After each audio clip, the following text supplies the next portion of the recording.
প্রধান উপদেষ্টা ডক্টর মোহাম্মদ ইউনূস ও পাকিস্তানের প্রধানমন্ত্রী শাহবাজ শরীফের মধ্যে বহুল প্রত্যাশিত বৈঠক বুধবার সাধারণ পরিষদের ৮০তম অধিবেশনের ফাঁকে জাতিসংঘের সভাকক্ষে দুই নেতার মধ্যে এই বৈঠক হয়। বৈঠকে দুই দেশের স্বার্থ সংশ্লিষ্ট বিভিন্ন বিষয়ে তারা আলোচনা করেন। সম্প্রতি পাকিস্তানে বন্যায় নিহতদের জন্য শোক জানান প্রধান উপদেষ্টা। এ সময় ডক্টর ইউনূসকে পাকিস্তান সফরের আমন্ত্রণ জানান শাহবাজ শরীফ। শাহবাজ শরীফের তরফ উনিও বরঞ্চ চিফ অ্যাডভাইজারকে ইনভাইট করেছেন যে পাকিস্তানকে ভিজিট করার। অত্যন্ত ফ্রুটফুল মিটিং এবং আমাদের যে পারস্পরিক যে আমাদের যে সম্পর্ক এটাকে নতুন মাত্রায় নতুন উচ্চতায় উত্তরণের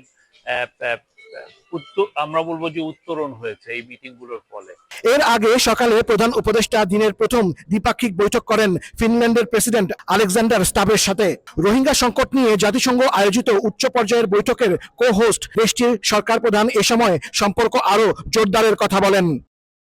এর পরপরই ইতালির প্রধানমন্ত্রী জর্জিয়া মেলোনির সাথে বৈঠকে বসেন ডক্টর মোহাম্মদ ইউনূস। ইতালির সাথে যেটা সেফ মাইগ্রেশন নিয়ে আলাপ হয়েছে এবং ইতালিয়ান প্রাইম মিনিস্টার কে যখন প্রফেসর ইউনূস বলেছেন যে ট্রেডের সম্পর্ক তার সাথে আরো বাড়ানোর জন্য, তখন উনি নিজের থেকেই প্রস্তাব দিয়েছেন ইতালি বাংলাদেশ বিজনেস ফোরাম করার জন্য।